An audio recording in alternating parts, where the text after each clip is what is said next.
الظلمات إلى النور بإذنه ويهديهم إلى صراط مستقيم.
رب العالمين الودود الغفور. الحمد لله الذي بنعمته تتم الصالحات. الحمد لله والصلاة والسلام الأتمان الأكملان على رسول الله محمد صلى الله عليه وسلم. رب اشرح لي صدري ويسر لي أمري واحلل عقدة من لساني يفقه قولي. اللهم لا علم لنا إلا ما علمتنا إنك أنت العليم الحكيم. رب اشرح لي صدري ويسر لي أمري واحلل عقدة من لساني يفقه قولي. السلام عليكم ورحمة الله وبركاته. أنفو أني أنبو لمن قلب بلا كفني نيني والعداي أنبلو أني والعدا من دمنا أنك سوجة مني كبه فروف kɛla fila ka fɔɲɔgɔnyaw ma fɔnkɔɲɔgɔnya min bɛ don cɛ ani musow cɛ n'a bɛ taa sɔlide furusa la abe masoro kumunu fe ni Allah Ta'ala sona amena ambaro kun luliga anye kum belebele worumla ko fo kumunu yera bato fonko nyoya be fanga soro muso na cheche bembaliya be fanga soro o te ɲɔgɔn faamu o yɛrɛ te ɲɔgɔn ɲɛ ye ni Allah Ta'ala sɔnna an bɛna na kuma a kan bi an b'a daminɛ mun ma fɔlɔ mɔgɔ fila min n'o Allah Ta'ala ye o harijigɛ k'i ɲɔgɔn kun ninnu i bɛ taa sɔrɔ ko dɔw bɛ cɛ la o tɛ muso la différence de b'o ni ɲɔgɔn cɛ Allah Ta'ala ka adamaden bɛɛ da bɛɛ n'i ka jogo lo bɛɛ n'i comportement lo certes nin bɛ se kɛla mumini ye jogo ɲuman bɛ se kɛla la mais e fana ye mumini ye jogo ɲuman bɛ k'i la mais i bɛ taa sɔrɔ aw jogo ni ɲɔgɔn cɛ différence dɔɔni bɛ yen tuma dɔ e n'i ka limaniya tɛ sɔn ko dɔ ma tuma dɔ ale yɛrɛ fana ka n'a ka limaniya ale bɛ se sɔnna o ma donc adamaden yɛrɛ kɛla cogo cogo hali dali yɛrɛ bonda kɔnɔ e bɛ taa sɔrɔ différence bɛ adamadenw ni ɲɔgɔn cɛ aw ye hakɛ to nin yɔrɔ la hali kafoɲɔgɔnya yɛrɛ bonda kɔnɔ e bɛ taa adamaden dɔ sɔrɔ ala la ale farila ko fanga ka bon ka tɛmɛ tɔ kelen ta kan donc furu yɛrɛ kɔnɔ waati dɔw la e bɛ taa sɔrɔ adamadenw bɛ taa sɔrɔ différence dɔ bɛ kɛ cɛ ni muso cɛ mais ni différence ni ma se faamuyala a fila dɔ la kelen bolo ala ye muso min di ne ma ko dɔw bɛ yen o t'ale la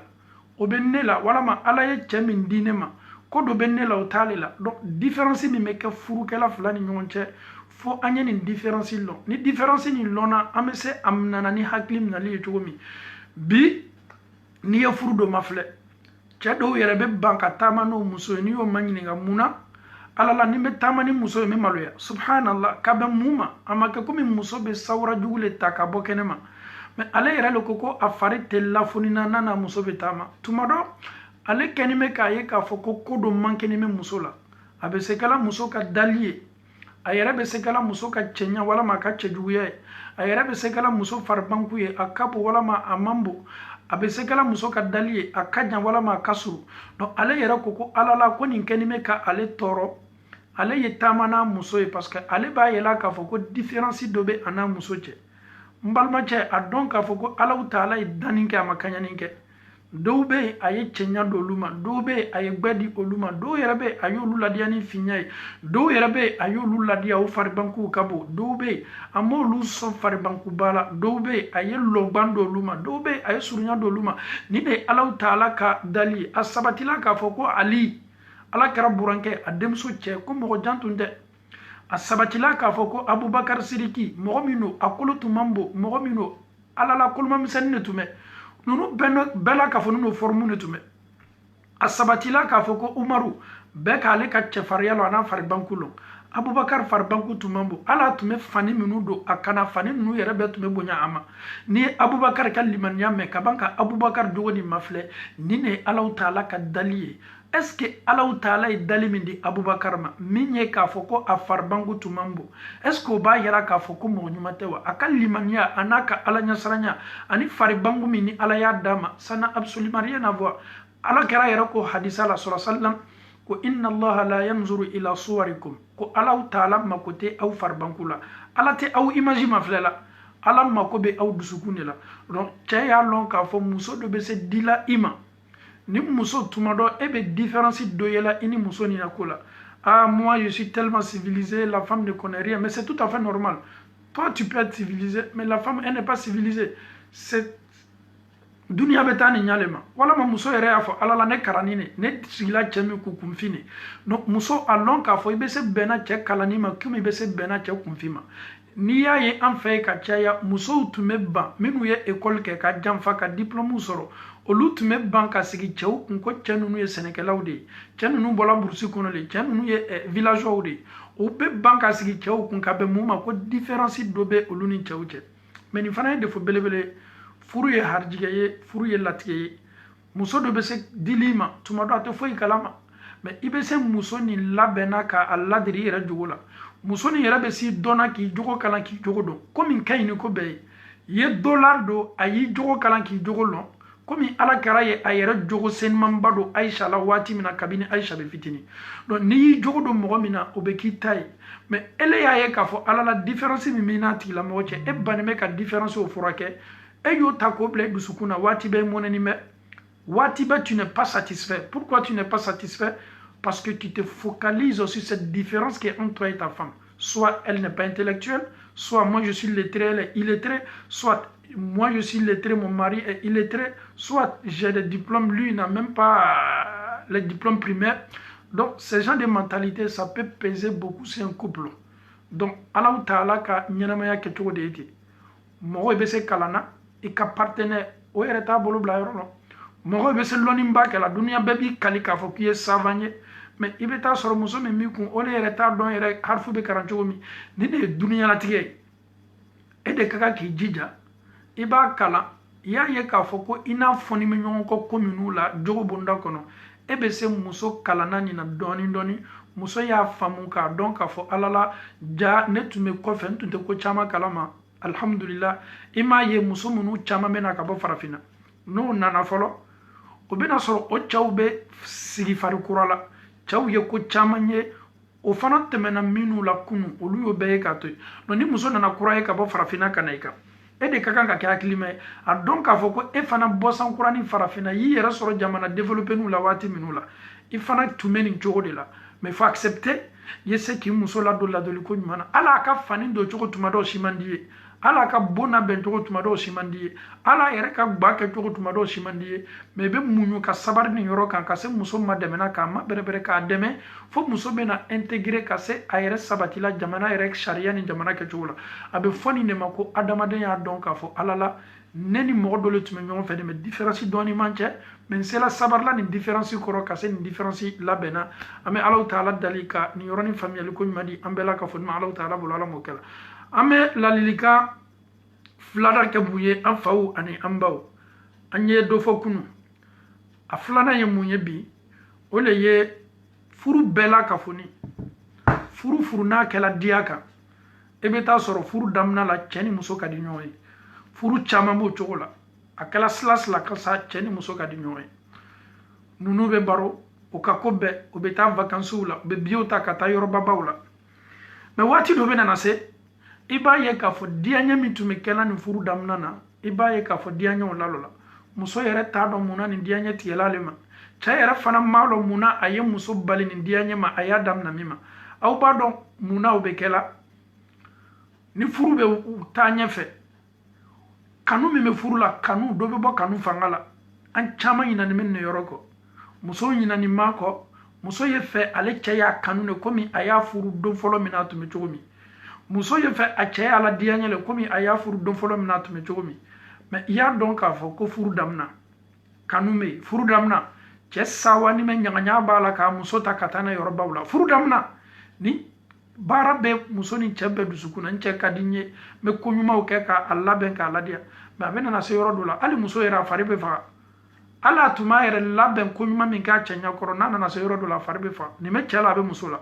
mun b'a to o bɛ an sɔrɔ la an ka furu la hina min ka kan ka ta kanu kɔfɛ hinaw cɛw ni muso ɲinani bɛ hinaw kɔ o fana ye koba ye muso i ka furu kɔnɔ den kelen den fila i yɛrɛ kɔnte bɔ k'i yɛrɛ mafilɛ Ala Ta'ala ye den min di i ni furu cɛ ma tant que ni lutigi n'a ɲɛ bɛ la denw kan a denw bɛ diya ye o diyaɲɛ fana o tin bɛ se labɔla ba la n'a y'i ye i makari b'a minɛ n'a y'i ye i ma ɲuman bɛ don a la parce que i ye den ninnu sɔrɔ a ye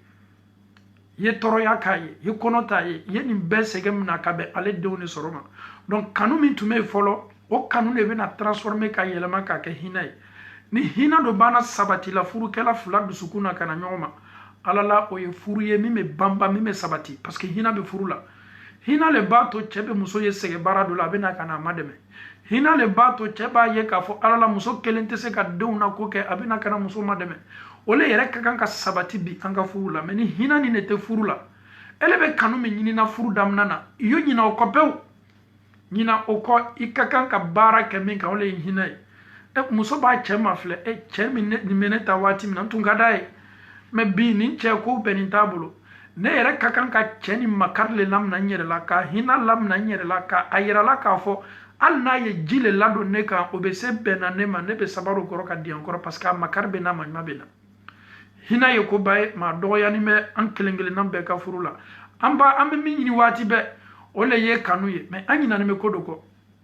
français la quand nous parlons de l'affection ka i muso ladiyaɲa ka gbɛrɛ i muso la k'i muso kɛ komi den wallahi hina le b'o kɛ ni hina bɛ adamaden dusukun na ima alakira ma filɛ sallallahu alaihi wasallam a tun bɛ seli a denmuso Zainabu denmuso a tun b'o ta ka seli n'a ye denmisɛnw hina tun bɛ don a la tant que ni hina bɛ kanu bɛ sabati mais e ko kɛ mɔgɔ ka di e ye a tigi hina t'i la e ko k'i muso ka di e ma hina t'i la a yɛrɛ bɛ kan ka den sɔrɔ e bɛ bɔ ka t'i ka baara yɔrɔ i ɲinɛnen bɛ k'a fɔ ko mɔgɔ dɔ le bɛ kan ka mɔ ye mais ni e banna dɔnna k'a fɔ ala la muso nin bɛ jigin bonda le kɔnɔ ni a makari bɛ nan silanin bɛ mɔgɔ den ala ka n'a ka kalifa minɛ ala k'a to tin kɔnɔdimi na donc sentiment nin bɛ na e ma nin yɔrɔnin la a bɛ fɔ de ma ko hina i dusukun bɛ hina i bɛ duwawu k'a ye i b'a dɔn i ka seli duwawu la ala ma muso ɲuman bɔra ala ma jigili nɔgɔya la ye fo silama ye hina le ta a ka furu kɔnɔ furu minnu tɛmɛna san 2 kan a kɛla san 5 ye wa a kɛla san 10 ye a kɛla san 20 ye fo an y'an jijale ka hina la sabati an ka furu la ni hina tɛ furu la i b'a ye k'a fɔ ala la an bɛ ɲinɛ ɲɔgɔn kɔ an bɛ sigi ka na tuguni tubabula ka bɛn nin sujet ma nin sujet n'i donna an ka sow kɔnɔ tubabula yan Europe so bɛɛ Amérique so bɛɛ mun y'a to nin hina yɛrɛ fana tɛ sɔrɔ la kɔ cɛw ko musow bɛ baara la cɛw ko muso bɛ nafolo min sɔrɔ la ko muso y'i yɛrɛ lɔ a yɛrɛ la hina tɛ yen kɔ parce que anw bɛ musow kɛ cɛw ye cɛ place la ka muso bila cɛya place la e m'a dɔn k'a fɔ ko e ye hina muso la ko le ka ɲi nin ko bɛɛ ye surtout Alahu Taala ye muso dan ka bɔ cɛ le la muso y'a si ban baara la mais ni muso cɛ ye cadeau dɔ san k'a d'a ma hali ni cadeau sɔngɔ ma caya o ka di muso ye ka tɛmɛ a yɛrɛ ka fɛn sanni kan k'a d'a yɛrɛ ma subhanallah donc an y'a dɔn k'a fɔ ko hina ka kan ka sabati an ka furu la an ka kan ka hina an ka denbaya la ala kɛra ko sallallahu alaihi wasallam khairukum aw bɛɛ la sɔn hɛrɛ ma aw bɛɛ la fisamante o ye mɔgɔ min hinana a ka denbaya la mɔgɔ min ɲana a ka denbaya la mɔgɔ min y'a ka denbaya ma dɛmɛ a bɛ fɔ le ma ko hina ala kɛra tun bɛ hina sallallahu alaihi wasallam ala kɛra hinana a ka denbaya la a yɛrɛ fana ye anw makari minɛ a y'a manto makari la minɛ an di ala ye a y'a nata fana an bɛɛ la ka fɔ ne don arijinɛ kɔnɔ donc an faw ni an baw musow furu bɛ taa se yɔrɔ dɔ la hina le bɛ furu la sabati n'i ye an ka maaba tɛmɛn'u ma filɛ k'an ka musokɔrɔbaw ma filɛ k'an ka cɛkɔrɔbaw ma filɛ furu min ye san 40 san 50 kɛ ni anw bɛɛ sɔrɔla ka an yɛrɛ y'a kɔnɔ e bɛna kanu jumɛn ko fɔ o la mais musokɔrɔba sigini m'a ka furu la a n'a cɛ tɛmɛna ko minnu la waati tɛmɛn'u la ale bɛ kan ka furu ni labara ni hina le o village dɔw la musow le bɛ taa foro la ka taa jaba filaburu ni tomatiw n'a ɲɔgɔn na musow le bɛ na ni nin bɛɛ ye k'a ladon olu ma parce que hina b'o dusukun na o bɛ hina o cɛw la o b'o ka furu kɔnɔ gbɛ muso b'o cɛw latanga hali n'a bɛ fɛ ka fɛn dɔ lata a fa n'a ba ma a b'a lata a fa a cɛ le tɔgɔ la parce que olu hinana ɲɔgɔn na olu yɛrɛ b'a ye k'a fɔ nin de bɛɛ ye furu ye le mariage aujourd'hui n'a pas de sens nous sommes mariés mais furu yɛrɛ jɔni bɛ fɛn minnu kan nin lɔni ni dɛsɛni bɛ bi furukɛla kelen kelenna bɛɛ ka furu la kameredenw bi n'i y'olu ka furu ma filɛ furu si sabatinin tɛ furu si barakanin tɛ ninnu m'a lɔn fɛn min ye hinɛ ye ala ma an kɛla hinala ye an ka furu kɔnɔ n'i banna hinala wallahi k'i muso makari minɛ k'a dɔn k'a fɔ ala la nin muso fa n'a ba y'a di ne ma ne le ka kan n'a ka ko bɛɛ ye nin muso n'a banana ne don ni nin muso sala ne don nin yɛrɛ fana ka kiti ne le bɛ ma ɲininka a la i b'a ye k'a fɔ anw bɛ se baara kɛla hina la hali n'a sɔrɔ furu daminɛ lon kanu belebele min tun b'i dusukun na n'o kanu tɛ yen tuguni hina le bɛ na ka na bila kanu pilasi la ni hina dɔ ye kanu pilasi ta o yɛrɛ fana fanga bɛ bonya ka tɛmɛ kanu kan i ye furu daminɛ ni kanu min ye parce que bonya b'o le kɔnɔ karama b'o le kɔnɔ ɲɔgɔn madɛmɛ b'o le kɔnɔ ɲɔgɔn sutura b'o le kɔnɔ hina min bɛ dusukun na ala ma an kɛla hinala ye ala ma musow fana hinana ni hina fana sabatila muso ka furu la a bɛ fɔ le ma ko muso dafani ni muso kɛla muso ye min bɛ hina cɛ la a bɛ hina ka furu la a bɛ hina ka denbaya la ala la muso dafani ani karama muso de y'o ye n'i ye ala kɛra ma filɛ sallallahu alaihi wa sallama ka muso belebele ma filɛ a muso jɔn ye khadija ma filɛ ni muso hinana a cɛ la ni muso hinana a cɛ la mun y'a to ala kɛra ma se ɲinana khadija sanni kɔ khadija sanni kɔ a tun bɛ khadija ko fɔ sanga ni waati bɛɛ hali n'a tun ye saraka bɔ a tun bɛ sɔnni sogo la taa khadija ka mɔgɔw ma ayisa yɛrɛ keleyala lon do ala kɛra alahu taala ye khadija ka saya kɔfɛ a y'a falen sunkuru ɲuman la k'a d'i ma ala kira ko sallallahu alaihi wasallam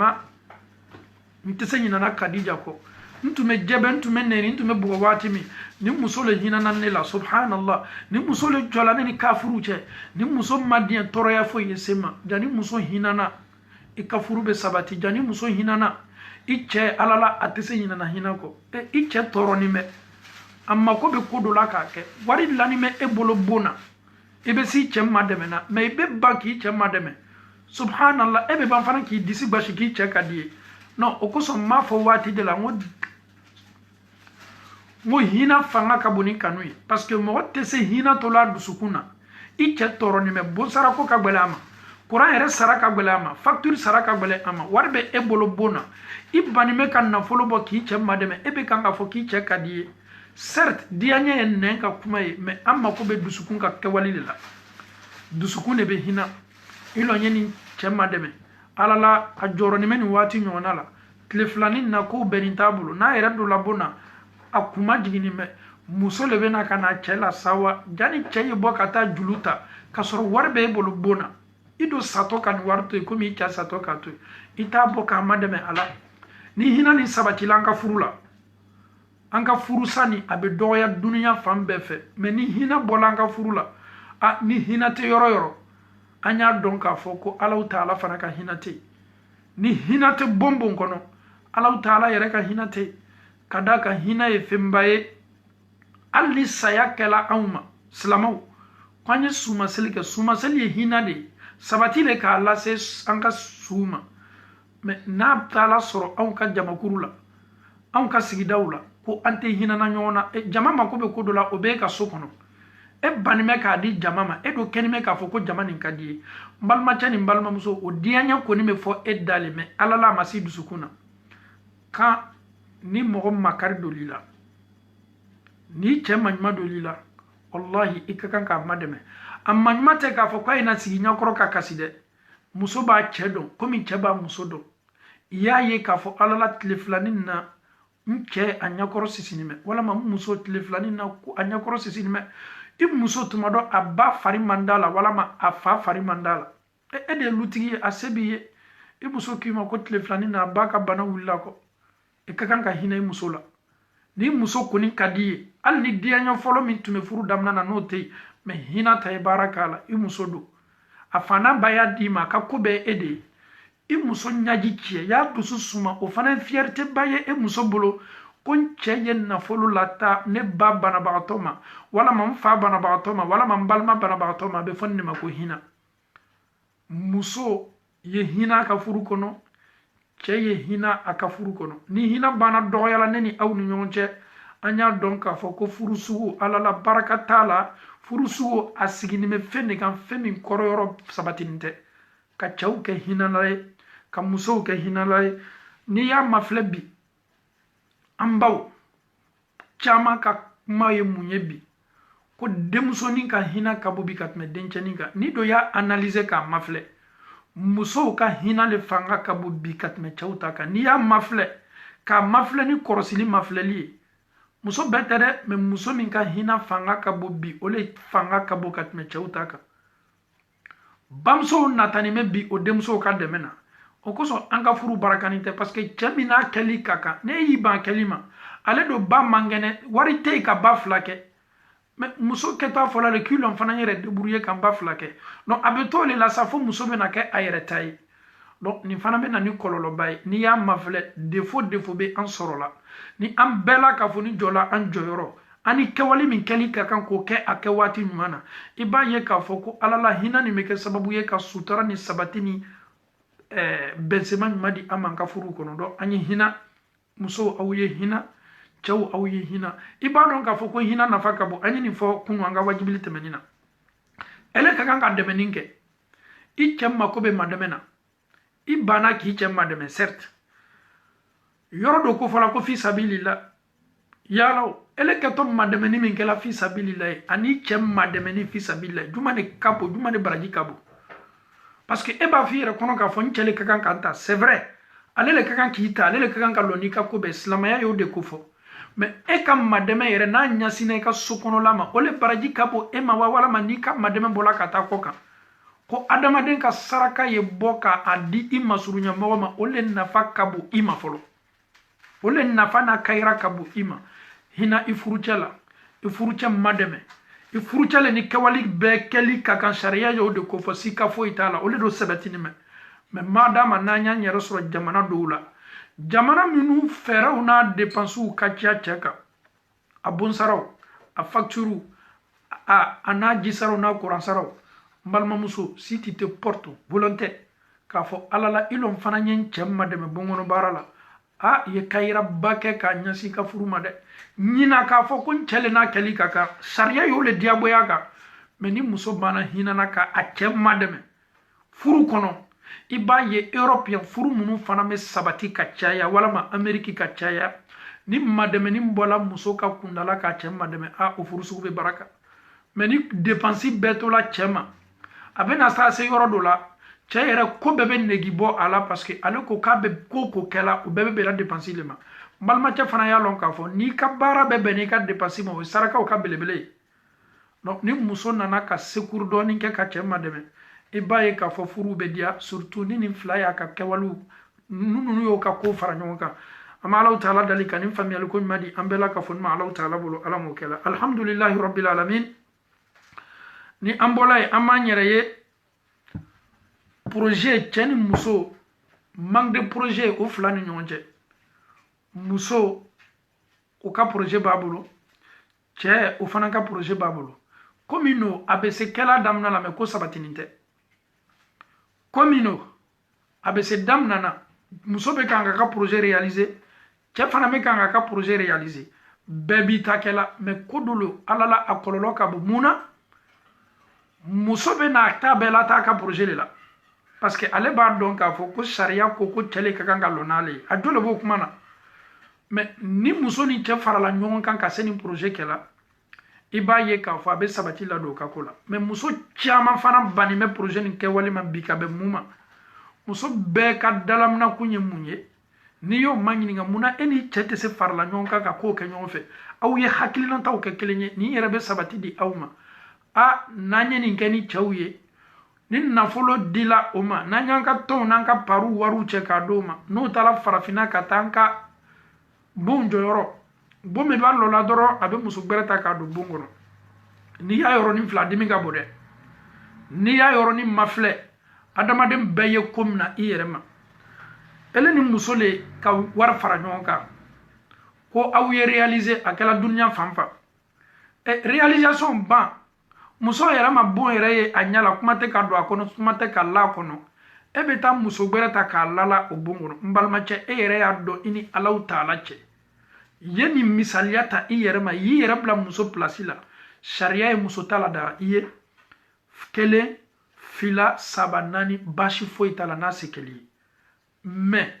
i jija ko min bɛna kɛ tɔɲɔli bonda kɔnɔ il faut éviter c'est inadmissible ele ye i muso ka nafolo ta k'a fara i ta kan k'aw ye ta ka taa projet dɔ réaliser o projet bannen kɔ muso kura le natɔ kana sigi o projet kunna mais yala hali ni muso ni keleya t'a la nin tɛ bɛn muso foyi ma n'i ma ɲɛ i ka muso ta kɔ i yɛrɛ ka nafolo min bɛ wari la i ye o wari ta ka réaliser a la ka muso ta bila kɛrɛfɛ k'a yɛrɛ muso ta la i fana ka projet le ten ka réalisation le ten n kɔni bɛ kan ka wari bɛɛ labaara mais i ta part le ten ni k'i ka kɔɲɔmuso ta k'a bila i yɛrɛ ka nafolo min bɛ wari la k'a bila o projet la baasi foyi t'a la mais nin baara kɛ sababu ye bi confiance dɔgɔyani bɛ cɛw ni musow cɛ parce que adamaden n'an banna lala ɲɔgɔn na an y'an tilen ɲɔgɔn ye kabini muso bɛ wari dili ma don min k'a fɔ ko karama sera parce que n'i y'a mafilɛ muso yɛrɛ ka sɔnni fanga ka bon n'i ta ye toi tu commences avec 5 000 la femme peut prendre pari de 10 000 elle te donne tu as 15 000 ou bien la femme peut prendre pari même de 1 an pour te donner a b'a yɛrɛ bali a diyana ko ma ka pari wari ta k'a di e ma n balimacɛ y'a kɛ Alahu taala kosɔn wari min bɛ d'i ma don min a y'a d'i ma ni ladiriya le i b'a dɔn fana k'a fɔ ko muso filanan ko a ma nɔgɔ muso foyi ma ala y'a ladaga an n'a kɛli ka kan baasi foyi t'a la muso fana foyi tɛ se o yɛlɛmana ka ala kumakan yɛlɛma mais y'a dɔn k'a fɔ ko hakɛ fana bɛ ko dɔw la sariya min bali ka muso ta ma dɛ mais muso k'a ka nafolo min d'i ma nin k'i ye baara kɛ a la ele ma muso gbɛrɛ ta nafolo foyi la fo nafolo balimacɛ nin tɛ bɛn e ma dɛ Alni iddemuso furu caya ke iddemuso la nana na fo eye atebe ima adama de wati do la anyo ko mafle ka amisaliata anyerema ni bi ka musota wallahi yi ka musota silamaya ya Allah daga iye sharia ya Allah daga iye an yere ka wajibili la ama fo alna kuma madia musowi ni Allah taala ya asekiye ni klena akalila bashi fo itala mais ebe kanga keni ke wali min bonda kono balma cha ni te misali nyuma mbalma cha be na ni jigitige e yere ye muso kura min furu muso folo ya jigitige folo e kame ko muso fla yere ben folo e furu kala tleni ala bato ke kun malika mais e furu min damna jamfaka ya damna galunka ya damna namaraka yalo muso be se diana chogodi surtout ko ka dusukunda ile muso min doto donc ni américain mañininga muso bela ka foni ka kashikaneti nyere lankan na folo kan ka dama sobi nyere ye ayele Facebook kan ka fokai muso kurauta il y a des hommes aussi qui sont très méchants wallahi ni manya muso tako ye muso tani alanya saranyai alna mabbe i muso foloma la moindre des choses a foyer akana beama a foyer adusu kasi o kadila i muso ya ye réseaux sociaux kan ki furuke o kadila i muso ya men dagberela ka fo do yere muso mo le bo wole farafina ko ko isna muso doto almisado muso ba fam to foy kalama neni tele bola nyon kon tala blas la report la kwa ta to kata anya na fulu la bara ni ne ka men ka fo ko ko muso doto je di lo do yama akela ni do yama e ama keni telenye i yere fana me kanga ke iba kela ka fo ki ye chele me kema ta dinu tudan ebe julu do chogo min julu be sara ko chogo de la do ni muso bana saka aw mademe o kan na folo la jone ya la nyini aw de ya la nyini kabi furu kela anya ye ka fo europea muso do be kabini olu do la ka bara damna o yo ka konti karti di o muso de ma o ka karti o ya di o chawlema wari bedo abebela cheka konti le ka ale makote parce que ale yere pardon ale yere na kan na folo be ale ka bela te ma chema ale che ale ba cheka blalela ni confiance bae lanante ya bado mais wallahi nan sela ni na folo la barala kanin na folo do yorola muso yere ba don ka fo ala la nyemin dama ya keke ko nyumana ni besi ki ka muso ta nyanya yi ka muso ta mais yi jija on na folo ni ni ye muso ta la kuma be chaya de ni ye muso yere ta na folo la non seulement saya yere ko folo ina na ni problème yi parce que na folo mino ini muso kan na folo lo muso halalado aya dima le kwa ye bara ama dima kado de akole ko awie réaliser ni aw yere fana réaliser la na folo la ele ye muso berata ka bla bon kono ni ele kala safe ni folo problème nana problème ye munye e ka famu le keta fala ko ndenja ka sodo o tena fala ko ndenja na muso ka so mindula ka soro muso kan na folo be so joli la ni chia fana me clan ale ka parba la pasa ni 1000 euros le 1000 euros le be clan fla na soro muso e 500 euros le di muso ka parle be boire la fo o yere te jati chela parce que ale ni euro le folo akan na folo ye mais anka mo teni ji kalama ni muso ko ni ya di male bashita la mais na ma di na ko le ko ka bara anye bara nyon fe donc a fo ko muso ka parbala ni ko ni manya o projet keko a yere muso kurala nye somi joni ni muso folo le ni so jode ebe somi kononi muso folo ka parfana mala elle a donné 50%, j'ai donné 50%. Donc ninkela sa fenye ne ka 50% mi me sola ile wo muso tokelen wo den wo aw bela ka fo ni yorobe 50% wala la 50% tonkele o ye doni tade de a bonsara minu doto aka konti la le parce que en fara la nyon kan ka ke mais bi o shite sanya yinina parce que dina ma famu ala nya saranya te dusukuna ni na folo mu bana dila antiya kaba an me miri mu ma doro an yere ka plaisir ni an ka dia moi ça m'arrange ma femme m'a donné son argent donc je peux faire mais c'est ko bekela la parce que musole me réaliser la me muso tala me ninkala i musolo mais donc a foko hake fana me kula an ka kuma be ka buri hake dika donc ni fana kala sababu ye bi muso tiama o bani me ka fara chew kan ka réaliser o bani me ko kan na folo la teme chawma o bani me sino tubabula ambe bado ni muso nana a chemma de me kama olule mogo ye mogo munu be teria projet okela muso ye adusukunda ele a chaye furu kono tubabula system be bado muso ni denw ni niyɔrɔ ka ca bi ka tɛmɛ bɛɛ kan muso ni denw avantage ba b'olu le bolo tubabula ya ka tɛmɛ cɛw kan muso yɛrɛ b'a dɔn k'a fɔ olu ni denw olu ye koba ye tubabuw bolo donc ni muso ka nin wari bilen ta k'a d'i ma a bɛ komi misaliya bolo ma ele muso nana dɔrɔn ka mɔbili kura san k'a d'i ma muso sawani mɛ ko n ye kado kɛ n cɛ ye cɛ bɛ taa dɔrɔn mɔbili kura yɛrɛ mana ma fara ma a bɛ taa kɔɲɔmuso dɔ la ta k'a lasigi o mɔbili kura kɔnɔ n balimacɛ e ni Alahu Taala cɛ muso bɛ mɔnɛ walama a tɛ mɔnɛ mais muso bɛ mɔnɛ parce que ko kɛcogo ma bɛn n'i ma ɲɛ i ka kɛwale kɛ kɔ i kana i servi ale ta la k'i yɛrɛ ma dɛmɛ o de man di musow ye donc an bɛ kumana ka bɛn musow ka ko le ma donc a faamuyali ko ɲuman di an bɛɛ la ka fɔ ɲuman Alahu Taala bolo Ala m'o kɛ la komi m'a to an ka furu bɛ sabati o le ka kow kɛ ɲɔgɔn fɛ hakilinataw projetw an y'an jija ka se olu kɛla ɲɔgɔn fɛ n'a kɛla ten i b'a ye k'a fɔ an ka furu bɛ sabati ko ɲuman cɛ ka ɲi bi muso bɛ so kɔnɔ weleli kɛla ka sɔrɔ cɛ bɛ baara yɔrɔ mɔgɔ minnu bɛ cɛ ka chantier la o ye muso wele ko ko biriki nin dɛsɛla siman nin dɛsɛla muso b'a fɔ ko ke baasi t'a la ni Ala sɔnna an bɛna siman ko ɲɛnabɔ subhanallah elle se sent concernée parce que le projet qui est en train de se réaliser le projet an fila bɛɛ ka projet le mais muso ye wele k'a fɔ ko alala ko an mako b'i cɛ la ko siman banna muso b'a fɔ k'a y'a makɔnɔ n'a nana elle c'est même pas son problème et pourtant ni muso y'a dɔn k'a fɔ ko c'est son problème munna c'est son problème ni Ala k'i cɛ kɛ safɛn ye ni mi i mako dɔ nin na o kosɔn kunu an bɛ segin nin yɔrɔnin kan dogo ɲɔgɔn ma projet la c'est pas du tout mieux musow dɔgɔnin bi o cɛw ma cɛw dɔgɔnin o ka o musow ma bi saya kɔfɛ cɛ ni mɔgɔ minnu tun bɛ baara la cɛ tun kɛlen bɛ k'a ka ko confier mɔgɔ minnu la ka ɲinɛ a yɛrɛ ka denbaya kɔ a dɔw n'o ma siran Ala ɲɛ o tɛ o yɛrɛ déclarer bibi na Ala ɲɛsiranya jɔnw dɔgɔya la a dɔw bɛ n'o m'a lɔn k'a fɔ ko Ala bɛ n'o ma ɲininka i lɔn ɲɛ na ka na cɛ ka biɲɛw déclarer a caman de bɛ bi i cɛ bɛ sa ka sɔrɔ a ka nafolobaw bɛ yen a ka projet baw bɛ yen a yɛrɛ ye lu dɔw lɔ daminɛ a y'a sɛbɛn ko kalifa mɔgɔ dɔ la n'o tigi ma siran Ala ɲɛ k'a fɔ i lɔn ɲɛ na ka na nin déclarer k'a d'a ka denbaya ma mais ni denbaya b'a kalama k'a fɔ n cɛ bɛ kan ka nin projet kɛ n cɛ bɛ kan ka nin baara kɛ walama cɛ bɛ kan k'a ka muso ka projet kalama muso bɛ nin kɛ la a bɛ nin kɛ la cɛ fana dusu bɛ suma a b'a dɔn k'a fɔ a fana bonya b'a la hali n'a sɔrɔ muso yɛrɛ ta don mais quand même an bɛ kuma min kan k'a fɔ nin an ka furu tubabula yan baraka tɛ furu ninnu caman na wallahi munna baraka tɛ furu ninnu caman na lanantiya dɔgɔyanin bɛ ka dogo ka kow kɛ o le ka ca bi cɛ b'a ka kow la cɛ ni a balimaw bɛ ko dɔ ma a muso yɛrɛ contre sa femme muso fana na a balimaw bɛ ko dɔ kan contre son mari an ya furu bɛɛ b'o le bi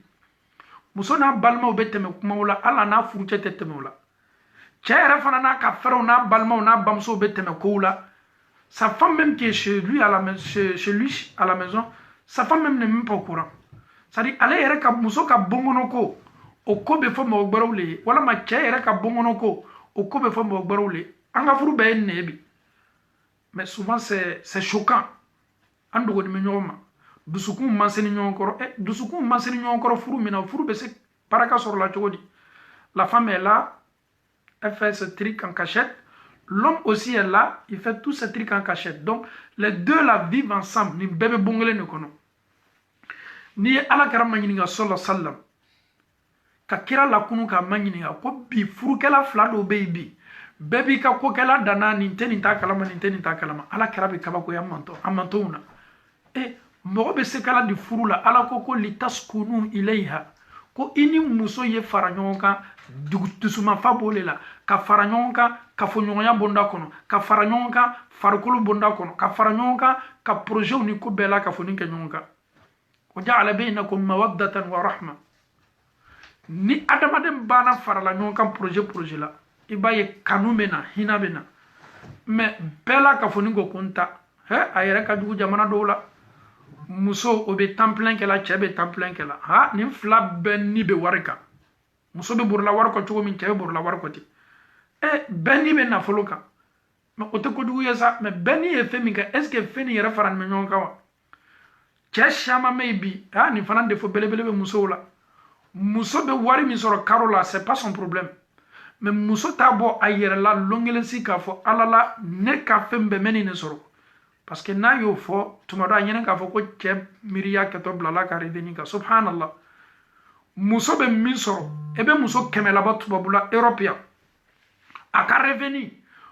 cɛ min be muso ka reveni ko kalama cɛ kɛmɛ cɛma aw ye hakɛ to ha n'a ciyayala tora a tɛ tɛmɛ cɛ loru kan me kan ka kuma min fɔ m'a fɔla ni daluyaw de ye ale muso be min sɔrɔ karo la a kɛla ka baara ye wa a kɛla madɛmɛni min bɛ d'a ma wa k'a fɔ kilo y'a fɔ n cɛ ye nin de bɛ di yan muso kɛmɛ labɔ muso min cɛ bɛ a ka reveni ko bɛɛ kalama muso kɛmɛ cɛma a tɛ tɛmɛ loru kan dogoli sugu jumɛn de ye ten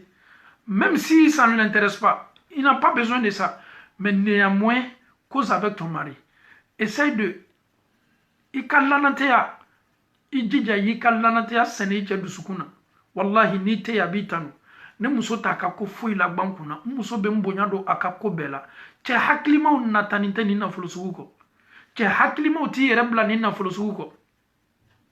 mais a caman na musow dogonin bɛ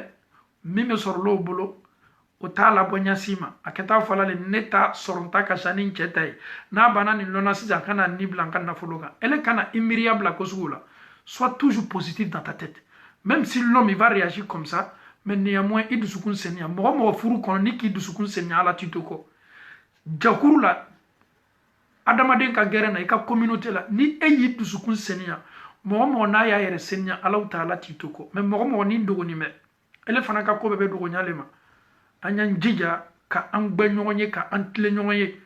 hali ni cɛ tilenin tɛ e ka tilen kosɔn i bɛ n'i cɛ obligé ka tile cɛw fana aw y'aw jija ka tile ni kuma bɛɛ bɛ tourner ka bori aw cɛw le kan bi aw le y'aw musow lana musow ka kɔɲɔw nɔgɔya la o fana ye baaraw damina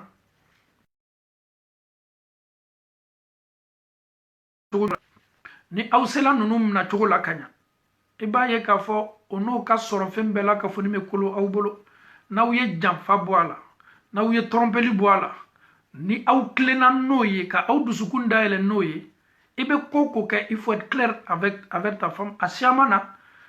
i bɛ n'i muso nafa caman sɔrɔ tubabula don n'i y'i muso nafa sɔrɔ i ka tubabula sigi di a la mais n'i m'i muso nafa sɔrɔ a dɔn k'a fɔ k'i ka tubabula sigi k'a bɛ kɛ i ma gbaloba ye ka faamuyali ko ɲuman di an bɛɛ la ka fɔ ala ta'ala bolo ala m'o kɛ la an ka problème belebele wolonfilanan dɔ ye mun ye bi an ka furu kɔnɔ n'a kɛlen bɛ k'an ka furu affaibli o de ye kafoɲɔgɔnya ye a kɛlen bɛ bi ka défaut caman bila furuw la ala ta'ala ye an kɛ cɛ ni muso ye cɛ ni musoya kelen de hukumu kɔnɔ denw bɛ se sɔrɔ la furu yɛrɛ fana lɔyɔrɔba dɔ le ye nin yɔrɔnin ye mais bi furu caman bɛ yen o ye défaut sɔrɔ bɛ kan ka défaut sɔrɔ défaut yɛrɛ bɛ caman na caman fana bɛna défaut sɔrɔ tuguni ka bɛn nin yɔrɔ de ma musow caman ko bi o mako bɛ min na o furu cɛ fɛ ala la olu ni tɛ kan ka sawa cɛ dɔw fana bɛ yen bi olu fana musow kɛni bɛ fana ka ban k'o ka hakɛ d'o ma nin kɛni bɛ bi kɔlɔlɔba ye dɔw bɛ yen bi olu bɛ mɔnɛ bɔ o yɛrɛ la bi kɛwale min na o de ye nin ye muso n'a n'a cɛ fana ɲɔgɔn kɔ ale fana tɛ waati foyi kɛrɛkɛrɛ k'a ta sara fo cɛ mako bɛ s'a ma waati min na dilan kan subhanallah nin dilan kan sariya y'a ko fɔ an ye k'a conséquence ko fɔ an ye k'a julumu ko fɔ an ye muso muso i cɛ mako seli ma y'i kɔ don i cɛ kan i cɛ ma lafɛn kan ko mɛlɛkaw b'i danga y'i jija o su fɛ i kana sa dɛ n'i sala i b'i sa k'i yɛrɛ ye mɛlɛkaw ka danga le kɔnɔ mais bi o fana kɛla ta problème ye bi furukɛla fila bɛɛ ma musow ko tɔɔrɔya min bɛ lala olu kan olu bɛ mɔnɛ bɔ o yɛrɛ la nin yɔrɔ la wallahi muso dɔw bɛ yen o b'o disi basi ko a ka ne lɔ n'a k'a kɛ dɔrɔn semaine kelen semaine fila n tɛ n yɛrɛ latɛmɛ a ye muso yɛrɛ bɛ nin fɔ a sawani ma a b'a disi bɔ subhanallah a dunuya ni yɛlɛmana muso tɛ dan o ma muso dɔ bɛ nin fɔ karo kelen de ye ten a bɛ nɔ n'a y'a ko kɛ dɔrɔn karo kelen bɛ lafɛn tigɛ a ma subhanallah karo kelen ka lafɛn tigɛ i cɛ ma et tu es fier de ça karo kelen ye lafɛn tigɛ i cɛ ma i ɲɛna k'a fɔ k'i bɛ sutara min don la k'a bɔ i ɲɛna k'a fɔ k'a dan de o dɔrɔn ye i ɲɛna k'a fɔ i bɛ seli min na su seli min na a dan o dɔrɔn ye lafɛn tigɛ i cɛ ma ye waso n'o ye k'o kɛ sunkuruya ye k'a di i yɛrɛ ma a n balimamuso ni ka nin julumu lɔ nin kɛwale kelen kelenna a seconde n'a minute kelen kelenna bɛɛ ibe ya fatara i chefe foka se sayama kabe sukelen pe ma yi bana ki yere latema mamina ke shama maybe no kununa sogoma kaboka ta bara yoro o yere ni la sawanite ukono parce que suma lateme abulo here bunda kono ni meke sababu ye ka defo bla furula mo ba yela furu kono mais alala am muso banime ka hake dama mo shite kuma kola ayere fana me malo yaka almamu mangini nganina ayere be maliya kan kuma labo mo ma parce que komino amamali yanime ame wati mina bi sisa muso chama o ka keleke fembelebele mi mo bolo bi ni kodo temena ni o chauche o kam mwene labo fembelebele mi mo bolo bi o le doron ki i kodo i chema la fenka ambalma muso ebi ni dabla watidma ebi yere mabo ni jogo kuntan la watidma ayi furu yere kumbelebele doleti ala yere ko qur'ana kono ko aw furu muso wiye aw ka sene furu de aw yeddo aw ka sene furu la yoro minu ala yere yenin ko fo e ala taala yo kuma min fo ko nyumana emin dolalekum alebi eminta kase ayere balla ala ko tabaroma kase ayere balla jana yawma ka yere mabo duniya muso bela ka funla me ebe mona labo iyere la ka ben yorolema ninte ko nyuma mbalma muso na soro ni mi idonina adon ka fo ki ka furu be kanga affaibli lete me ite kanga bo kalama wallahi ni cheche ye wati nin kenina ni kewali me kanga fo ale toroni me amuso bolo bonasi kola a chao adon ka fo ko tesugo asiyoroma kemebe ni muso kofola oye ma fona seto ye de muso gbere kofola ye sika fo itala abeteria kata okola kadaka ani torola akono o chesugo yere fana ni muso maye atefe ka dabla mbalmache ame wati mina bi muso nyanama be dunuya fam befe o sutarani me o jogo kan ni min ko ka ti ika sudima ika hake dima i yere furu muso mbalmache ne be conseil min dima ta kata muso nyuma do nyini ka lado ika furula na le ko ka te sudi ima ya fo kwa ita sudi mo gbere mo min kadai madama na be ka furule kono abanime ka ele ka sulatiga dima fara i yere kala fugare ni misikina ni mo kinin toye anto wati la ko o tamakiya ya lallo na mallo allo yoro ya yira la ka fo ke ede chei meni eyi sigite ki yere ka mo makartoye ki yere ka komi fugari ki yere ka komi ni musote ete se foi kala adon ka fo ko tale bola ibolo meni fo dunia chebeye ameriki chewlewa europe chewlewa afriki chewlewa australie chewlewa ni muso bana lona ka fo ko ni ileta lete se foi kala alon ka fo ko taboni fo lo fo ka se sayama i muso ya lon samwa mon mari peut rien faire ni muso bana loni ka ko la ka ba cheba koro yere mante ka keti i muso ye slanye aya donc ka fo de jour au lendemain yi kamelion e be se yele mana muso ka kan ka cheka kumna ko chodela me muso alna tala jakarta abado alna santane ke fugari ni abe ma kono ate se fo ikelaw non mbalma che o fanate che ya to masiri memi fo awye chew ambam so i yere wolo de i denchema muso be nyina yoro do ko muso foi te dire o denche muso yeni ka o denche wala na denche muso yeni ka doro muso korba yere le be teria ka muso nyina de ka da de ma ka soro ale nyina na ka fo ko ale muso e ka le ken mécanique chela ça dit les femmes souvent sont comme ça aucune maman n'accepte à ce que a denche muso ye a denche traité parce que na gbele la doro abeta muso nyini ka da denche ma ndenche kana ka fugari. Mais c'est ça on dit une femme. Et c'est ça on dit un homme. Tu es marié, mais ton mari c'est comme ton copain. Aïra sabatila ka foko muso dobe no lu chemma ko selama dlanka. Fo chaye na folo le di folo. Subhanallah. Et elle chemma ko be elle la fo e chaye na folo de emake awye haketo emake muso yesa muso ma yere ferela i yere fuche. Kote set temena eno chenya sima. Fo eye na folo le di wala ma ye cadeau do le di muso ma. Si tu ne donnes pas, elle aussi, alhamdoulilah, ne cède pas. Mais balmancha, wati dola erete si ki ire mafle ki ka furu mafle. Ne ka furu ni ye jana yale wala maslama ya furu do. E musobe ko le fofolo ne ye soroka ninke. mais ni bamso ya lon ka fo ki muso be ninke i bamso yo muso le ale ba lon parce que nin tebe muso foyima ne denke muso ye nin ken denke la ah non non non nyere tetano kuma yi i bamso be sindoro ka muso ala tete metele flaka ayra nyame dola déjà be fa ko dima aba finyele na muso be mbolo ka dima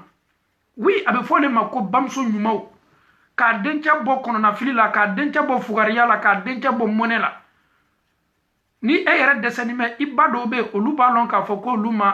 olu ye tɔɔrɔya min kɛ u ka cɛbɔnɔ sigi la o tɛ fɛ fana o denw ye o yɛrɛ ye nin fugariya bonda kɔnɔ ka faamuyali ko ɲuman di an bɛɛ la ka fɔ ma Alahu Taala bolo Ala m'o kɛ la nin fana bɛ bi nin ye sababu belebele ye bi min kɛni bɛ k'a to an ka furu bɛ kan ka dɔgɔya alhamdulillah an bɛna parenthèse belebele dɔ dayɛlɛ nin bonda kɔnɔ a caman na ka bɛn an ni musow ka kuma lasigini ma ka bɛn nin bonda kɔnɔ a problème ɲɔgɔnna tun bɛ muso minnu kan mun kɛni bɛ k'a to ala la i ni tɛ sɔnna k'i yɛrɛ latɛmɛ i cɛ ma dilan kan a ye nin lamɛn kosɛbɛ dɛ cɛw nin ye aw fana ta de ye parce que ni ka dɔ fɔ nin ma i dɔ fɔ nin fana ma souvent il y a manque de propriété seniyaba tɛ cɛ dɔw bolo a bɛ sigɛrɛti min a bɛ woro ɲimi ale bɛna dilan ka su fɛ a da min n'a ye sigɛrɛti min a ye dumuni kɛ dumuni qualité bɛɛ elle tɛ s'i da ko la ça gêne la femme il faut essayer y'i da seniya ala kɛra le prophète était propre souvent muso dɔw b'o yɛrɛ latɛmɛ o cɛw ma silamɛya yɛrɛ kadiri ni silamɛya yɛrɛ hukumu kɔnɔ o kana julumu sɔrɔ sinon o t'a kɛla ni diya ye ka bɛn mun ma ko fila min ka kan ka kɛ mɔgɔ fila bolo bɛɛ ye baraji sɔrɔ ka d'a kan ala kɛra ko sɔlɔ salam ko n'i ye nin baara kɛ muso gbɛrɛ la min t'i muso ye i bɛ julumu sɔrɔ i bɛ baraji sɔrɔ sahabaw ko k'i bɛ julumu sɔrɔ ko ni kafoɲɔgɔnya tɛmɛna i ni furumuso cɛ ja baraji le ko ye baraji baara ye bɛɛ ka kan k'i yɛrɛ di o baara la musow y'a yira k'a fɔ bi cɛ caman bɛ yen o mako tɛ seniya la kabakɔrɔyɔrɔ fana tɛ seniya na n balimacɛ kabakɔrɔyɔrɔ yɔrɔ ye yɔrɔ min bɛ nɔgɔ garder et tout ce qui concerne le côté intime ça doit se passer règle kɔnɔ sariya kan minnu ko fɔ le prophète était propre a ka seniya yɛrɛ bonda kɔnɔ hali n'a tun bɛ seliji ta seliji ye seniya ye mais a yɛrɛ b'a ka seliji daminɛ ni seniya de ye donc ala kɛra sɔrɔ salam a tun b'a yɛrɛ da ko ni gbɛsɛ ye hali n'a bɛna don seliyɔrɔ gbɛsɛ le b'a bolo fɔlɔ k'a latɛmɛ a da kasa kana na bɔ a da ka mɔgɔw tɔɲɔ ni tun ye ala kɛra jogo ye mais aujourd'hui les hommes c'est même pas leur problème an y'a dɔn k'a fɔ ko seniya fana ye adamaden fana ka ɲɛnamaya parti ba dɔ ye an y'a mako don seniya la surtout i ni cɛ i ni muso waati min na ni aw bɛ se fɛ ka se ɲɔgɔn ma kɛ ka sɔrɔ aw bɛɛ ka seni sigɛrɛti kasa yɛrɛ non seulement a bɛ cɛw tɔɔrɔ sigɛrɛti min na ni n'a jɔla ɲɔgɔn kɔrɔ misiri la n'a fɔra ko amina tɔɔrɔ kasa bɛ kɛ komi a y'i mako sa fo i yɛrɛ bɛ déconcentrer i ka seli la layi an bɛ dumuni min kɛ n'a bɛ fɔ a ma ko jaba layi min kasa ka gɛlɛn kira ko sɔli salam n'aw ye layi dumu aw kana gbɛrɛ jamaseli la i kana layi dumu ka taa jamaseli yɔrɔ layi kasa kana taa mɔgɔw tɔɔrɔ donc an y'a lɔn k'a fɔ ko sumajugu fana ye tɔɔrɔyaba ye an ye seniya ta n'i y'a mɛn ko sunna de ye seniya ye i sɔrɔfaraw ka kan ka seniya y'a matigɛ i bomosuw y'a pɛɲɛ i kunsigiw y'a bɛn ka y'i kɔfɛ ka ɲa i kabakɔrɔsiw y'a bɔn y'a li y'i yɛrɛ seniya ye seniya ta o de ka ɲi furu la i muso yɛrɛ bɛ peresi ko a bɛ natɔ i kɔ i ka hakɛ la mais n'i taara sɔrɔ cɛ a bɛ bɔ baara yɔrɔ cogo min lui c'est pas son problème a n'a ka baarakɛ fani nin de bɛ na n'a tilala dumuni na dɔrɔn a bɛ kɔrɔdɔ daminɛ kɔfɛ tuguni e ma seniya min yɛrɛ ko e ye n'a fɔ tuguni k'i mako bɛ s'i muso ma ala la an ye nin yɔrɔnin fana mafilɛ an ye fara an ka furu hypothèque la ka bɛn an ka salaya n'an ka parɛsi ma parɛsi de bɛ adamaden bila nin baara la n'i ye nɔgɔ mafilɛ nɔgɔ qualité bɛɛ fara ni ɲɔgɔn kan n'i y'a ye k'a fɔ ko so kɔnɔ yɔrɔ nɔgɔnin bɛ cɛ nɔgɔnin bɛ muso nɔgɔnin bɛ so yɛrɛ nɔgɔnin bɛ a base bɛɛ ye salaya le ye ni muso salayala a ka so bɛ nɔgɔ ni muso salayala a denw tɛ seniya ni muso salayala a cɛ yɛrɛ ka doreke tɛ repase ni muso salayala muso yɛrɛ t'a yɛrɛ seniya ni cɛ fana salayala c'est pareil chez lui c'est pas un problème fani min ma kana a nɔgɔnin bɛ a bɛ da n'a ye hali n'a mako sela muso ma mais n balimacɛ n bɛ kan ka lalili min di nin lalili bɛ dila le ne ni e ka furu ye baraka nin lalili tɛ k'a fɔ komi saboteli don e yɛrɛ y'i yɛrɛ mafilɛ hali ni muso m'a f'i ye il faut te brosser jani y'i la hali ni muso m'a f'i ye a bila i ka programme nɔ i lɔ ɲɛni da ko ka sɔrɔ k'a la mais e nana ka fo ko e ye sula dum muso ye namin tobi ala la fon ka chala akibanji bala asumaro bala afen su bebe kanala mais no nu banala la ennenka asuma be se tola innenka mais yijija ki dako yijija ki dasenia wallahi alakara le prophète était propre sallallahu alayhi wa sallam le prophète était propre il y a des femmes aujourd'hui obe chauka haket di oma oba kela lete drons alakanana omna kiamalo mais oni yere la sawaninte kaben muma kaben senia baliama ame Allah taala dali chaminu klobe anna alni kaseni même si tu es propre do frère kasenia ka alni ba donc ka fon ne kaseni ikanana confiance ba ki yere la ye do frère kasenia ka o de ken ame Allah taala dali ka famille ko nyadi ambem alamu kala ame segi kana muso fanama muso do fanama bi seniya oluni seniya cheka janyona ha ko bébé ko beye fo muso ma mena bana fala ko une femme n'est pas propre ah mbalma muso a donc a fo kiye muso yalla ka kanatiye ka lafi muso ka horoyani aka dambe folo folo be soro minole seniya mais ni muso ma seniya ta ni muso ma seni ala ka nyege o te seniya nyege fana yoro ye o yoro ka ganga seniya parce que adamado beta o ma ko nyala boyel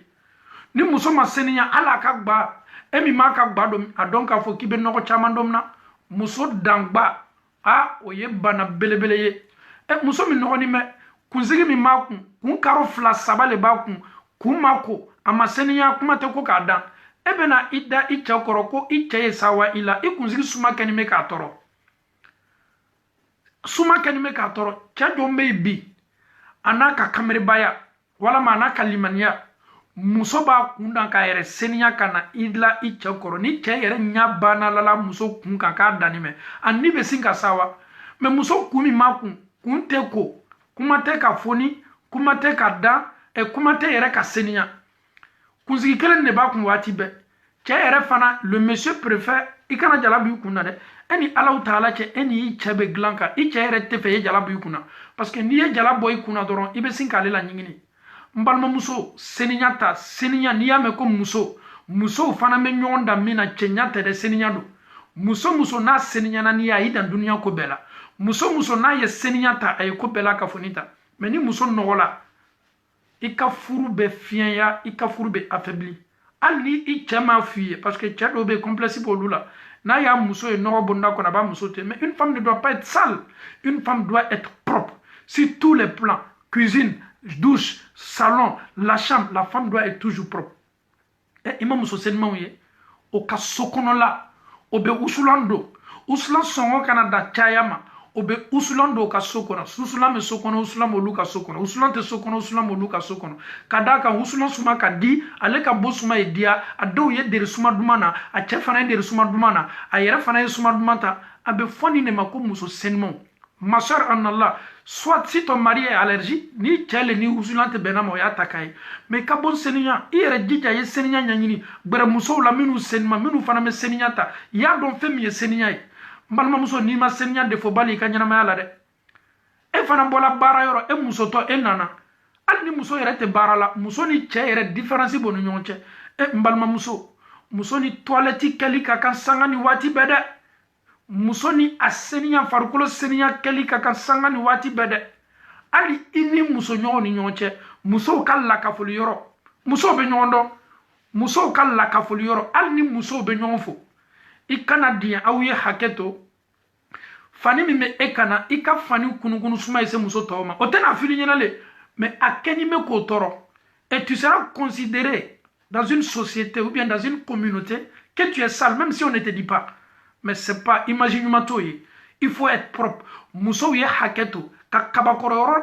nesenia, kakabakoro li, saria te so muso ka parfait mouma. Mais dodora minu suma te yele. Ebe se dodora blala i kabakoro, kada kakabakoro yoro femino a datuguni me, na mena fet datuguni na asuma bebo. Do yijija parfait mou ni beta jamala ikana so amade, yijija a dodora minu suma te bo. Na beda ikele yere le farima ibe doro bla ikabakoro alhamdulillah ni ne ko nyuma wiye mais ebe sen nana ni ka fani ye chodi surtout sutra fani minu be talabi muso bolo afanu kan akadi Allah taala ye mais afanu fana ka kan ka seninyale mais e tɛ se fani dɔ la ten fani bɛ nɔgɔnɔgɔni min kana i yɛrɛ bɛ mɔgɔ dɔw laban fani nin doli ma a seniya a du i kana ni seniya doli ye ka da ka musoya danbe ye seniya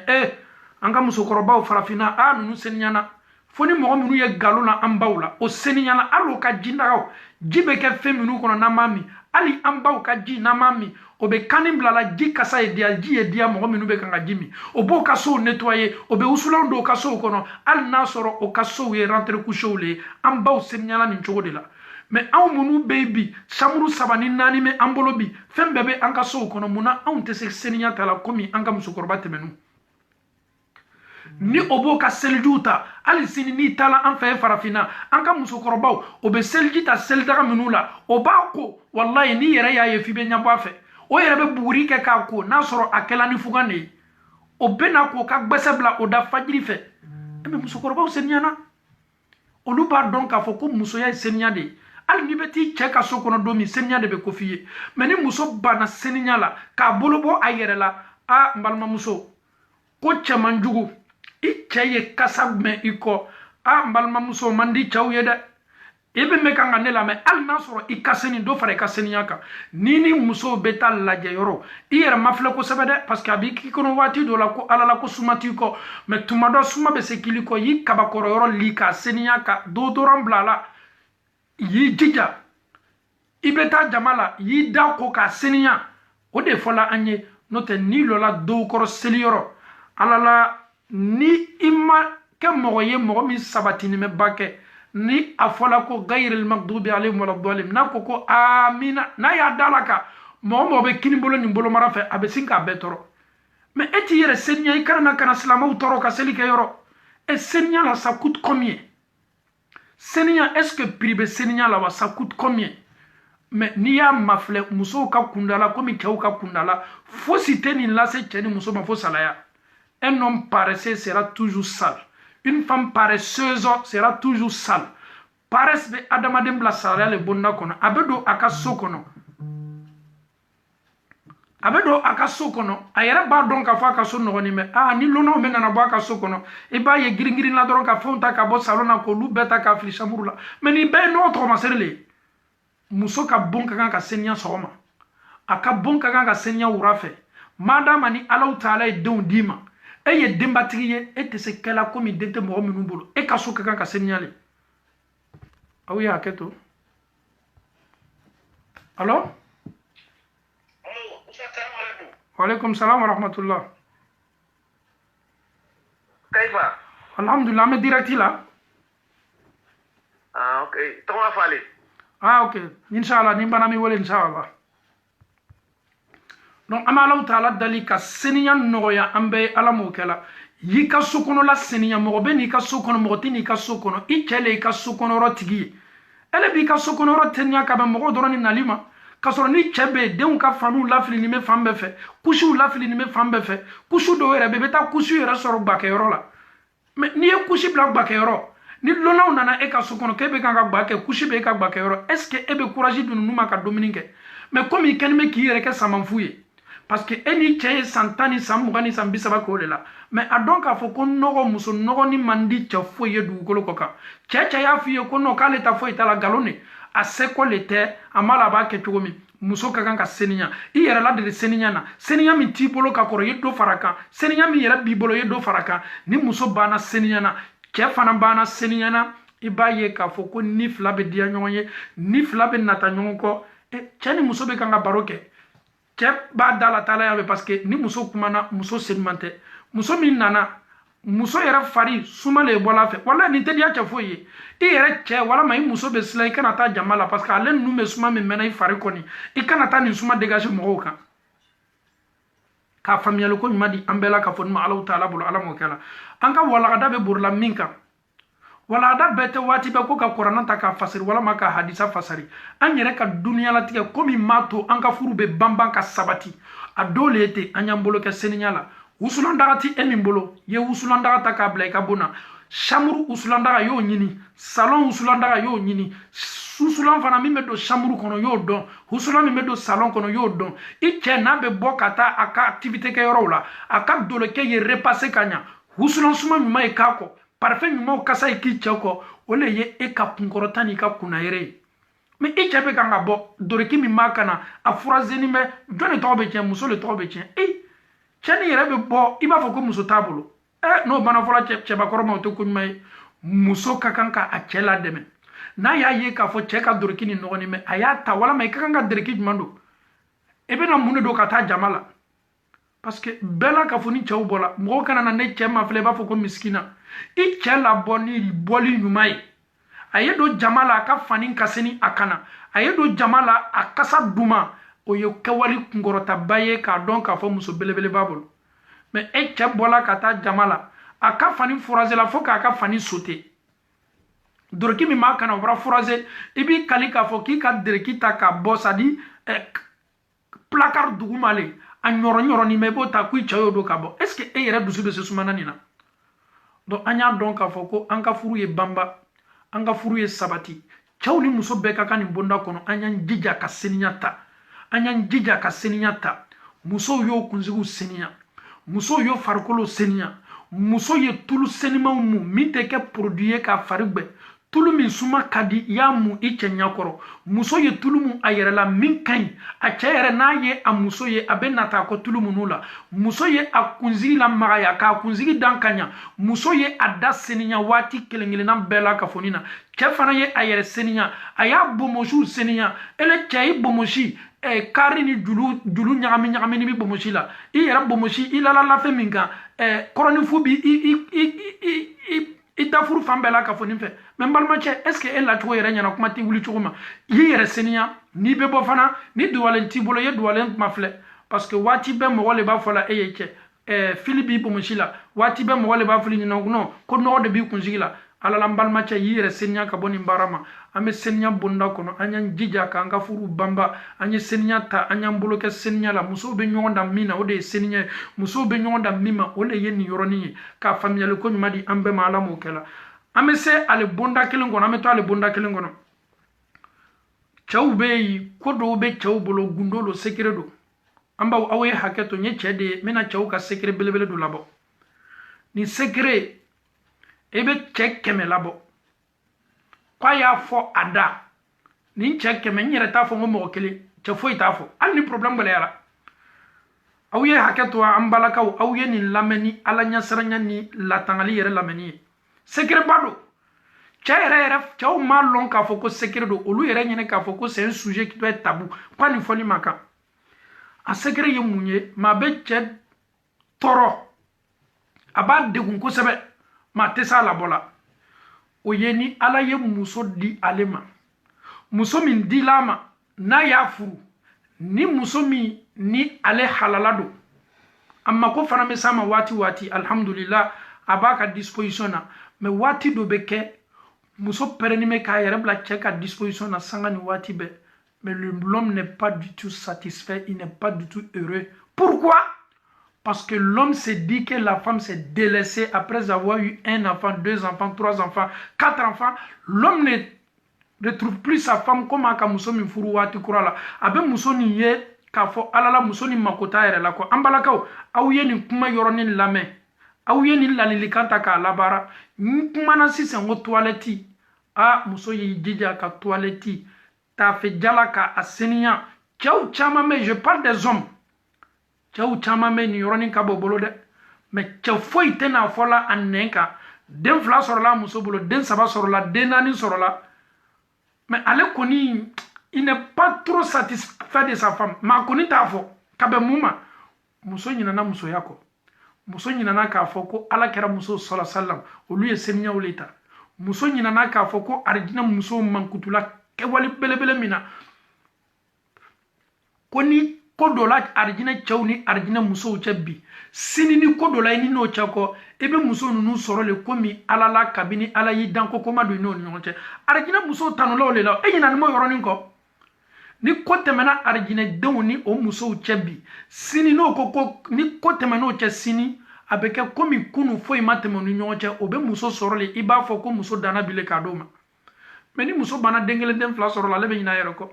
Farkolo kaseni mais alala ale yere kakanka don ka foko yoro mi yere kakanka mako kakanka do yoro mi na kosebe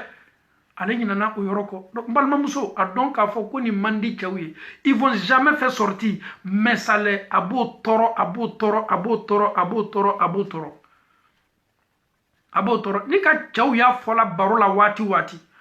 ko ne bɛ taa ka taa denmisɛnnin dɔ ta n balimamuso a kan bɛ e de ma. I cɛ b'a fɔ waati waati k'a ma ko bɛ 15 ans dɔ la. 15 ans ko tɛ dɛ, min b'a bolo bon na o y'a yɛrɛ kɛ le comme 60 ans. N'o tɛ 15 ans ko tɛ. Ni e jɔla 15 ans jɔyɔrɔ, hali n'a bɛ kuma bɔrɔ fɔ a bɛ kuma bɔrɔ le fɔ nin place la. Cɛw hakili ka bon. N y'a fɔ sisan kuma dɔ b'o t'a b'o da dɛ. A b'a fɔ le ne bɛ taa ka taa denmisɛnnin dɔ ta, n bɛ taa ka taa npogotiginin dɔ ta. Mun na? Min b'a bolo bon na o y'a yɛrɛ bolo bɔ a yɛrɛ la, o y'a yɛrɛ to kɔrɔya bonda kɔnɔ, den 2 ni 3 sɔrɔ ni a mako tɛ entretien na, a mako tɛ foyi la. Donc ladilikan min bɛ kan ka di aw ma, n'aw ye fɛ aw ka furu ye sabati, a cɛw ye pressé aw la, o ye nata aw la kabini o ka baara yɔrɔw la, aw ye jija k'i mako don nin na. An bɛ waati min na bi alhamdulilahi rabbil alamin. Lɔnni mara développer, science mara développer. Mais nin baro yɔrɔ dɔɔni fɔ aw ye. Fɛn bɛ fɛn na arabu musow b'a dɔn kosɛbɛ, a fɛn effet secondaire t'a la. Muso bɛ se nin san na k'a bila ji la k'a ka toilette kɛ a la. A ka ɲi, a b'i seniya,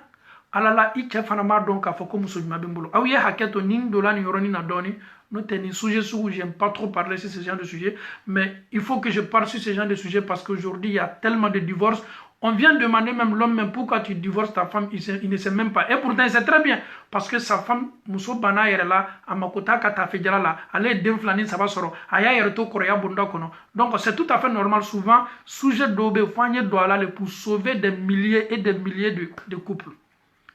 Que Allah subhanahu wa ta'ala nous facilite la bonne compréhension. Balimamuso, n'i b'a ye la waati dɔ la bɛnbaliya b'i ni cɛ cɛ, i jija ye gbɛrɛ mɔgɔw la. Surtout muso dɔw bɛ Afrique de l'Ouest la. Muso dɔw bɛ Afrique de l'Ouest la, olu musow ka musoya nafa bɔ kosɛbɛ. N'an bɛ kuma m'o tano ka baara ɲuman la. Wallahi Afrique muso bɛɛ ye musoba, mais yɔrɔ dɔw bɛ yen olu musow ma tolo nin yɔrɔ la. An ka Maliba, an ka Maliba musow ma tolo nin yɔrɔ la. Olu yɛrɛ ta, a dɔw yɛrɛ bɛ yen façon bɛ fɛ k'o yɛrɛ seniya o cɛw ɲɛkɔrɔ, a dɔw yɛrɛ bɛ t'o yɛrɛ ye filankafoya bonda kɔnɔ. Ani an ka Sénégal, non bɛɛ bɛ Sénégalais ta lɔ, Afrique de l'Est o, i Ivoirien wa, i Guinéen wa, i Malien wa, bɛɛ b'a dɔn k'a fɔ ko ninnu tɛ tolona o ka tafe jala la. Non, o m'o kɛ tulonkɛ ko ye. Parce que o b'a dɔn k'a fɔ n'i y'a mɛn ko furu yɛrɛ fana n'i ma yɔrɔba dɔ le ten. Furu dɔrɔn tɛ k'a fɔ ala la n cɛ ma ko bɛ na n yɛrɛ latɛmɛ ma la. Alaw ta'ala ko kuranna senimanba kɔnɔ ko aw furumusow ye aw ka sɛnɛforow ye. Ala yɛrɛ banna ko aw kana don aw ka sɛnɛforow la ten fo aw ye tolon de bila aw ɲɛfɛ. Ala yɛrɛ kumana ko min kan anw m'o ko t'a la k'a kɛ tulonkɛ ko ye. Yɔrɔ dɔw muso n'i y'olu ma ɲininka anw bɛ maliyala nin na ka d'a kan anw sɔrɔla ka sɔrɔ an ka mɔgɔkɔrɔbaw ma nin kɛ. N balimamuso i t'a kɛ Alaw ta'ala kosɔn. I yɛrɛ civiliser, civilisation tɛ dɔrɔn ko k'i ka basan belebele do ka bɔ, walama k'i ka fansi, walama k'i ka hollandais ni anglais do ka bɔ. N'i y'a mɛn ko civilisation yɛrɛ o de ye nin ye. Muso caman bɛ yen i bɛ basan dakaba n'a y'a kana kɛnɛ ma ni talon belebelew, sani b'a disi la, mais a tɛ foyi kalama musoya la. Muso dɔ bɛ yen i b'a ye k'a fɔ n'a bɔla bɛɛ b'a ko fɔ, mais ni ni muso cɛ kumana kan i tɛ dasi kelen don a la. Ale ta ye min ye dɔrɔn ka image yira dunuya la, a ta ye min ye dɔrɔn ka image yira mɔgɔw la, mais elle-même elle vaut rien même dans sa propre maison. Foyi tɛ. Olu le bɛ se nafolo belebelew la fili la, olu le bɛ se nafolo belebelew di la mɔgɔw ma. Mais n balimamuso i mako don i yɛrɛ la, yi i cɛ la diya ɲa, i cɛ ko ko bɛ diya ye bon kɔnɔ, y'i jija y'o baara kɛ. N ye nin secret labɔ cɛw tɛna fɔ la aw ye. Aucun homme ne dira à sa femme que vraiment je te trouve plus comme une jeune femme. Il veut te dire qu'il te trouve comme une vieille femme. Ça dépend de qui. Il y a muso foyi te muso korobaye. Est-ce que vous savez qu'il y a des mamans et il y a des muso dobra do sambi worola, mais nous muso ka entretien. Olu kafsa katme muso dobe samuganka. Muso ye entretien de. Une femme c'est comme une fleur. Muso be comme fleurido. Faut muso ye se ayere la bola comme fleuri be bo chogo mi ka kasa duma fana na bo comme fleuri fana me kasa duma na bo chogo mi awu yaw jija la lilika menu be kanga di awma ni mi mata o yata ni fana ko ni ye ito salaya bolo a kololo ana conséquence Vous savez que les hommes, la majorité des hommes ne sont jamais satisfaits. Allah t'a donné un homme qui n'est pas satisfait. Un homme même qui veut prendre déjà même une autre femme. Elle est venue bedo muna etima ko du yere la. Chawbe chawla no ye muso loruta e muso naninta. Mais muso nanini aba do mi e minya muso la. Ka famiyal ko madi ambela ka fon ma Allah taala bulu ala mo kala. Alhamdulillah rabbil alamin. Amena lalilikan laban ken miye. Oleye ni Allah taala ka dendi cheni musoma den soroy ani den soro baliya fana u fana kenime bi ka furu chama affaibli ni musomi make den soro laye chete ke haklima ye ale be muso neni nyabema abe muso la chawle masise blakoro muso e muso suguni ala le be dendi den soro baliya o fana me bi o kenime ka defo bla furu chama na ni do ya mafle muso be se tala hôpital la kata yere mafle docteur ba yira ka foko foi tala mena fola ko chayeta hôpital la fana kata ka analyse ke e ba ya beba abeba muna akana na foka foko defo ba lelela alele do be muso nen wati be abe sekela muso alhamdulillah ala ma ke den soro lay ala yira ko qur'an sen man bakono qul lillahi mulku samawati wal ard qale ala taala le sangulu mansay yakhluqu ma yasha ale ala be fenna fe min kadia abe de muso mandi doma abe chamandi doma ayra be do tala basanga ke cheni muso abe do yera ta fanake wa yaj'alu man yasha aqima be do bali den soroma muso ka den sor balia wala ma che ka den sor balia o fana kenime bi ka ke furusa chama kunye ni muso dilima ni ala taala ye muso ke ka te den sor la mbal ma che ala le kitlala be se muso ni toli kun ka muso bereta alhamdulillah o fana yi hina baye anyi hina kufo bi anka wala adala i che fana men bonda kono akoni ka gbele muso sigi che kun che min te den sorola muso ke ta fola le ala gbele ma me chawle be hina ni yere fana bonda kono ka chaya anyi ni chamanye muso ka hina furu kono o be furu la sabati me hina do be muso te soama muso ya ye ka fo ka che te den sorola sariya kun be boda dima e be se furu sala be se bola furu la mais chebe se diana ka muso to akun alama muso mi ke den sorola ye abe muso barata mais muso ni me dia e toujours donc abe foni ne mako hina furula ni cha fana ka ye ka fa tese muso fla koro ala la be fe ka muso le ta de mabulo basi fo itala ma yijija ani muso e fara fara ko nyumana parce que ni ye muso do tiu kunga do bereta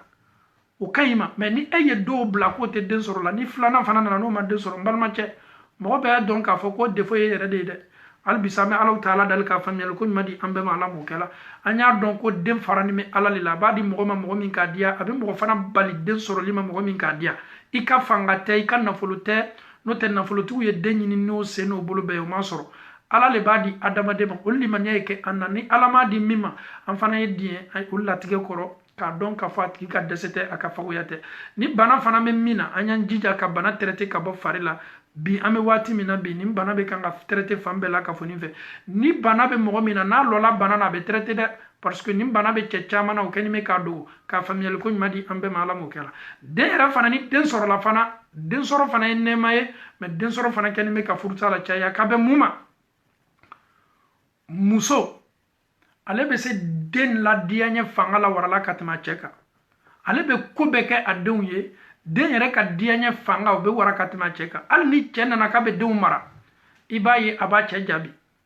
wala ma den yere soro la chebe den kan ko sebe katme amuso kan al ni muso be fe ka den mara ibaye aba fa muso mano kana jaman den kuna e femi kala nema e aw fla be bolo e aw be se chogodi gbalo soro la ni fe nema bunda kono donc bi ni ya ye ka fo problème fana me chayala den la mo chogo cheni muso yera fo ne me nyonko denamo na ayera be tasse bunda dola fa be na ke problème ni anyere ye do ka intervention na me ale koko dew ye seli ka bolomna partenaire koko no kwale fana baw ma bolomna chayere kote kwale fama bolomna abba ma bolomna abbe ma mo bolomna muna ale dew bo bolomna subhanallah donc muso ko me ala kara ka bolum na le nyefen do yo bolum na nyefen do nye ala kara le mafla ko kanye chaba fo ko no donc avec sababu ye denamo be gbelaya muso be fe ka denamo sunna ka lamonina cɛ bɛ fɛ ka den lamɔ bida baaraw la donc a bɛ kɛ sababu ye bi furuw bɛ affaibli parce que lamɔni min bɛ bɔla côté fila bɛɛ la ça n'arrange même pas les enfants sinon ni nin fila bɛɛ ye sunna faamu ka denw lamɔ sunna hukumu ni a kadiriko ɲuman kɔnɔ i b'a ye k'a fɔ bɛn ni sabati bɛ don an ka furu kɔnɔ donc den ye hɛrɛba ye den sɔrɔ Allahu Taala y'a kɛ nɛɛma ye k'a di fa ni ba ma den fana lamɔ cogo ni fa ni ba fɔnna ɲɔgɔn kɔ den lamɔ cogo la a bɛ kɛ sababu ye bi ala la furu fana bɛ affaibli fangaba tɛ kɛ furu la an bɛ Allahu Taala ladilikan dila bi tolo minnu ye a lamɛn ka a baara nɔgɔya tolo kelen kelenna bɛɛ ye ala m'o kɛ la an bɛ Allahu Taala dali ka setana mabɔ furu kelen kelenna bɛɛ la ala m'o kɛ la minnu ma furu kɛ fɔlɔ ka a ɲuman latigɛ o ye ala m'o kɛ la den tɛ minnu bolo den barakama ye Allahu Taala bolo ka den di silama kelen kelenna bɛɛ ma ala m'o kɛ la den minnu ye sila ta ka dɔrɔguw ni dulɔmuw daminɛ an bɛ Allahu Taala dali k'o ɲuman lasegin o faw n'u baw ma ala m'o kɛ la fa minnu ni ba minnu ka kuma bɛɛ ye dangale ye ka ɲɛsin o denw ma an bɛ Allahu Taala dali ka faw ni baw kɛ lalilikɛla ɲumanw ye ka ɲɛsin o denw ma ni dugawukɛla ɲumanw ye ka ɲɛsin o denw ma n'i ye an denw ka fili n'u ka tɔɔrɔya n'u ka tiɲɛni caman ma filɛ a bɛɛ bɛ bɔ fa ni ba ka dangale la den ka kan ka lali baara min na ale bɛ den danga den ka kan ka bila baara min na ale bɛ den danga donc an bɛ Allahu Taala dali ka an kɛ lalilikɛla ɲumanw ye ala m'o kɛ la défaut bɛ furu la ka Allahu Taala diɲɛ ka défaut ni basi ka bɔ an ka furu la ala m'o kɛ la min jo b'a la wa min jo t'a la wa ka dusukun nin bɛɛ fara ɲɔgɔn kan ka dusukun nin kɛ ɲɔgɔn ɲɛbaga ye ka se dola kelen ka bɔ kelen ye n'o tɛ furusa cayani bɛ bi an silamɛw ka communauté la denw kɛni bɛ bi ka famille fila sɔrɔ ba furu ni bɛ cɛ gbɛrɛ ma fa furu ni bɛ muso gbɛrɛ ma den bɛ balance famille fila ni ɲɔgɔn cɛ a ka ɲɛnamaya bɛ gbɛlɛya ma an bɛ Allahu Taala dali ka furu nɔgɔya an ye denw ye mɔ fa ni baw ka suma kɔrɔ lamɔni ko ɲuman na ala m'o kɛ la Allahumma arina al-haqqa haqqan warzuqna ittiba اللهم أرنا الباطل باطلا وارزقنا اجتنابه اللهم كن لنا ولا تكن علينا اللهم انصر من نصر الدين واخذل من خذل الدين صل سبحان ربك رب العزة عما يصفون والصلاة والسلام على المرسلين والحمد لله رب العالمين والسلام عليكم ورحمة الله وبركاته.